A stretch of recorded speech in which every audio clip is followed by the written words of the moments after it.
Web series story expert presents a time to kill. ये film एक American court room crime drama है। John Grisham के इसी नाम के नॉवल पर यह बेस्ड है।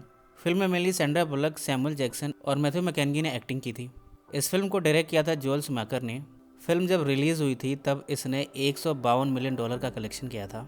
वैसे तो जॉन ग्रिशम की नॉवेल्स पे बहुत सी फिल्में बन चुकी हैं, पर यह उस जमाने में दूसरी फिल्म थी जो जॉन ग्रिशम के नॉवल पर बेस्ड थी। इसके पहले द क्लाइंट को उनकी नॉवल पर बनाया गया था और बाद में अ टाइम टू किल को शूट किया गया था। फिल्म के IMDb रेटिंग की बात करें तो वह 7.5 जो कि काफ़ी बेहतरीन है। आज मिसिसिपी के कैंटन टाउन में एक बड़े क्राइम को अंजाम दिया गया है। एक 10 साल की लड़की टोनिया हेली के साथ न सिर्फ बलात्कार किया गया बल्कि उसे मारने की भी जबरन कोशिश की गई। यहाँ के दो लोकल मैन जो कि वाइट हैं, बिली रे कॉब और पिटी विलेट, इन्होंने पहले तो उस लड़की के साथ बलात्कार किया, उसके बाद उसे लटका कर मारने की कोशिश की और जब वो नहीं मरी तब उसे पास के नदी में डुबाने की कोशिश की गई। पर इन सब में भी टोनिया की जान बच गई और इन दोनों शख्स को अरेस्ट कर लिया गया है शेरिफ ओजी वॉल्स के द्वारा। अब इस केस में टोनिया के फादर कार्ली हेली को न्याय चाहिए। अब इसके लिए उन्होंने कोर्ट का दरवाज़ा खटखटाया है, पर वो ये अच्छी तरह जानते हैं कि वो एक ब्लैक हैं और काले लोगों के साथ यहाँ पर बहुत भेदभाव होता है। ऐसे में उन्हें इंसाफ मिलना बहुत मुश्किल है। इस कम्युनिटी के साथ बहुत ही ज़्यादा अन्याय होता है।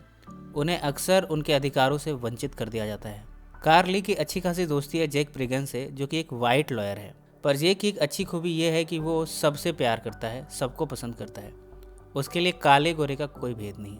वो ये मानता है कि हर एक ह्यूमन को इक्वल राइट्स मिलने चाहिए जीने के।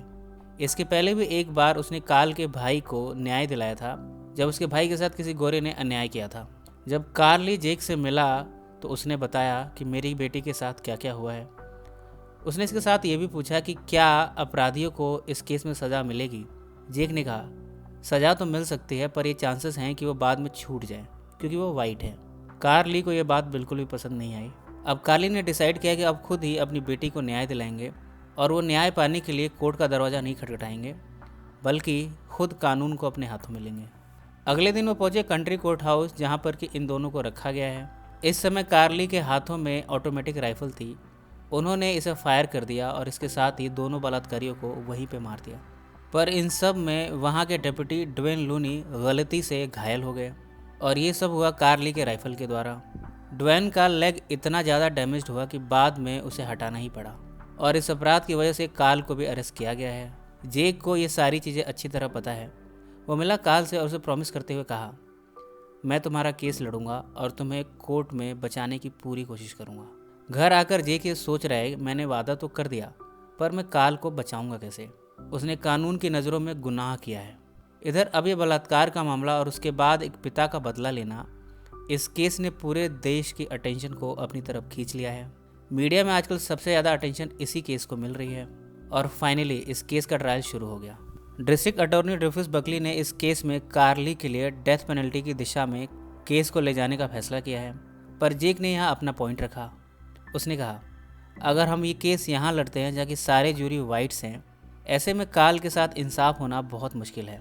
क्यों ना हम इस केस को ऐसी काउंटी में शिफ्ट करें जहाँ पर जूरी में ब्लैक्स भी हों और कानून के नियमों के अंतर्गत हम ऐसा कर सकते हैं। पर जेक की इस रिक्वेस्ट को तुरंत ही नकार दिया गया।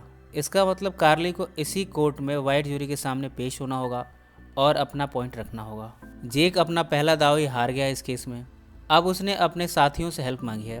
सबसे पहले तो उसने अपने डिफेंस टीम और लॉ स्टूडेंट एलन से, और उसके बाद अपने क्लोज फ्रेंड हैरी से, और साथ ही अपने फॉर्मर मेंटर और लॉन्ग टाइम एक्टिविस्ट रह चुके लूसियन विलबैंक से भी हेल्प मांगी।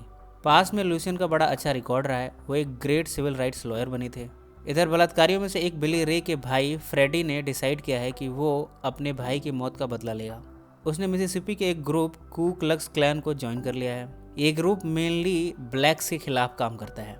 ये वाइट लोगों को फेवर करता है और ब्लैक्स के खिलाफ अक्सर जुलूस निकालता है। इस ग्रुप को ज्वाइन कर ना सिर्फ वो काल के अगेंस्ट वॉइस उठा रहा है बल्कि सारे ब्लैक के खिलाफ अपना मोर्चा खोल रहा है। इधर कोर्ट में ट्रायल चल रहा है और बाहर क्लान ग्रुप ने रैली निकाली है। इस ग्रुप की डिमांड है कि काल को तुरंत ही डेथ पेनल्टी दी जाए। धीरे धीरे इनका उपद्रव इतना बढ़ता गया कि ना सिर्फ इन्होंने डिमांड रखनी शुरू करी बल्कि इन्होंने ब्लैक लोगों के घरों को डेमोलिश करना शुरू कर दिया। कई लोगों पर अत्याचार किए, उनकी दुकानों को जला दिया, साथ ही उन वाइट लोगों पर भी अटैक किया जो कि काल को सपोर्ट करते हैं। ये प्रोटेस्ट इतने ज़्यादा वायलेंट हो चुके हैं कि दर्जनों लोग घायल हो चुके हैं और साथ ही एक डेथ भी हो चुकी है। अब इस ग्रुप ने धीरे धीरे जेक को भी टारगेट करना शुरू कर दिया है। उन्होंने आज जेक की सेक्रेटरी पर अटैक किया और साथ ही उसके हस्बैंड पर भी। ज़्यादा वायलेंस की वजह से सेक्रेटरी के हस्बैंड को गहरा सदमा लगा और हार्ट अटैक की वजह से उनकी जान चली गई। इसके बाद ये पहुंचे जेक के घर। यहाँ उन्होंने उसके घर के लॉन में पड़े क्रॉस को जला दिया और साथ ही उसकी पत्नी और बेटी को धमकी दी। पर इन सब का जेक पर कोई असर नहीं पड़ा। उसने अब ठान लिया है कि वो इस केस को लड़के रहेगा और काल को जीत दिला के रहेगा। पर क्लैन ग्रुप वाले भी कहाँ रुकने वाले थे। उन्होंने बदले में जेक का घर ही जला दिया। अब जेक को ये महसूस हो रहा है कि यहाँ से काल को बचाना बहुत मुश्किल है। वो काल से मिला और कहा, आपको बचाने की उम्मीदें बहुत कम हैं। इस पर कार्ली ने कहा, मैंने तुम्हें अपना लॉयर इसलिए चुना था क्योंकि तुम एक वाइट हो, ब्लैक नहीं हो। अगर मैंने किसी ब्लैक को अपना लॉयर चुना होता तो सब कुछ मेरे खिलाफ जाता। हर कोई यही कहता कि एक ब्लैक को बचाने जा रहा है, ऐसे में ब्लैक वर्सेस वाइट हो जाता। पर तुम एक वाइट हो जो कि इस केस को लड़ रहे हो, ऐसे में सारी सिंपैथी हमारे साथ है।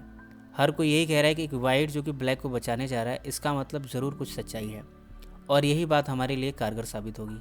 तुम्हें इन सब का फ़ायदा मिलेगा। एक ब्लैक लॉयर कभी भी वो इन्फ्लुएंस पैदा नहीं कर पाता जो कि तुमने किया है।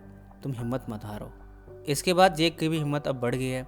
अब उसने फैसला किया है कि वो काल को बचाने के लिए अपना बेस्ट देगा।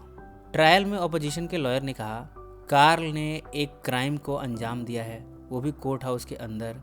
इसका मतलब ये है कि काल को कम से कम डेथ पेनल्टी तो ज़रूर देनी चाहिए। और इसके बाद मैं अपना स्टेटमेंट क्लोज करता हूँ। इसके बाद जज ने जेक से पूछा, क्या आप अपना क्लोजिंग स्टेटमेंट देना चाहेंगे? जेक के पास कहने को ज़्यादा कुछ है नहीं सिवाय सच के। जो कुछ भी क्राइम सीन पर हुआ उसके बारे में हर कोई जानता है, कुछ भी छिपा नहीं है। जेक इन सब में नया क्या कहेगा? पर हाँ, जेक कार्ल ली के सिचुएशन को सबके सामने रख सकता है, उसके हालात को सबको बता सकता है। उसने कहा, मैं आप सब से रिक्वेस्ट करता हूँ कि आप अपनी आंखें कुछ देर के लिए बंद कर लें और मैं आप लोगों को एक सच्ची कहानी बताने जा रहा हूँ। इसके बाद सभी ने अपनी आंखें बंद कर ली और फिर जेक ने कहा, एक 10 साल की ब्लैक लड़की को 2 लोगों ने मिलकर बलात्कार किया है। उसके बाद उन्होंने उसे लटकाया। इसके बाद जब वो नहीं मरी तब उसे पास के नदी में ले गए और वहाँ पर डुबा कर मारने की कोशिश की, पर उसकी किस्मत देखिए, वो तब भी बच गई। आप एक बार सोच कर देखिए कि उस लड़की को कितनी तकलीफ हुई होगी जब वो इन सब से गुजरी होगी। अब एक बार के लिए ये सोचिए कि वो लड़की कोई ब्लैक नहीं है बल्कि वाइट है और ये सारी चीज़ें उसके साथ हुई है। आपको क्या लगता है, क्या उसके साथ ऐसा होना चाहिए था? मैं ये बात मानता हूँ कि इसके पिता को ये सब नहीं करना चाहिए था, पर वो एक ब्लैक हैं। हम कभी भी इन लोगों को उनके अधिकार नहीं देते हैं। हम हमेशा उनकी ज़िंदगी में दखलंदाजी करते हैं, उन्हें हमेशा नीचा दिखाने की कोशिश करते हैं, उन पर कमेंट पास करते हैं, पर वो बेचारे एक शब्द भी हमारे खिलाफ बोल नहीं पाते। पर अब तो हमने हद ही कर दी। हमने उनकी बेटियों के साथ बलात्कार करना भी शुरू कर दिया। क्या आप लोगों को लगता है कि ये सही है? अगर हमने शुरू से ही उनके साथ न्याय किया होता तो आपको क्या लगता है, कार्ल ने कभी ये करने की हिम्मत उठाई होती? क्या वो इस क्राइम को अंजाम देता? अब मैं सबको ज्यूरी के ऊपर छोड़ता हूँ और उनसे रिक्वेस्ट करता हूँ कि वो इस केस में फैसला लेते वक्त सारी चीज़ों का ख्याल रखें। कोर्ट के बाहर ब्लैक लोग खड़े हैं, बच्चे खड़े हैं और वो काल के लिए न्याय मांग रहे हैं और यही हुआ। ज्यूरी ने डिसाइड किया है कि काल को नॉट गिल्टी करार दिया जाए। उसने जो कुछ भी किया अपने हालातों से मजबूर होकर किया। अब सारे ब्लैक लोग काफ़ी खुश हैं, पर क्लैन ग्रुप यहाँ पर काफ़ी शाउट कर रहा है। इतने में फ्रेडी को अरेस्ट कर लिया गया यहाँ के शेरिफ के द्वारा। उसे क्राइम के लिए सज़ा मिलेगी और साथ ही क्लैन के एक मेंबर जो कि करप्ट डिप्टी है, उसे भी शेरिफ के सामने लाया गया है। अंत के सीन में हम देखते हैं कि जेक अपनी वाइफ को और बच्चों को काल के घर पर लाया है एक डिनर के लिए। फिल्म का ये सीन ही अपने आप में संदेश देने की कोशिश करता है। ये कहता है कि किसी भी ब्लैक या वाइट में कोई फ़र्क नहीं होता। हर इंसान इंसान होता है और हर कोई समान होता है। ये बात तो सच है कि दुनिया के हर कोने में भेदभाव होता है, अब वो चाहे रंग रूप पर हो, जाति धर्म पे हो या किसी समुदाय पर हो, पर होता ज़रूर है। और इन सब की वजह से अंत में जो सफ़र करती है वो है इंसानियत। और अगर हमें ह्यूमैनिटी को आगे ले जाना है तो ये बहुत ज़रूरी है कि ये सब चीज़ें ना हो। फ्रेंड्स, इस बारे में आप क्या सोचते हैं अपने कमेंट ज़रूर मेंशन करें। ये कहानी आपको कैसी लगी इसे भी मेंशन करना ना भूलें। सो फ्रेंड्स, फिर मिलेंगे ज़िंदगी के किसी नए मोड़ पर।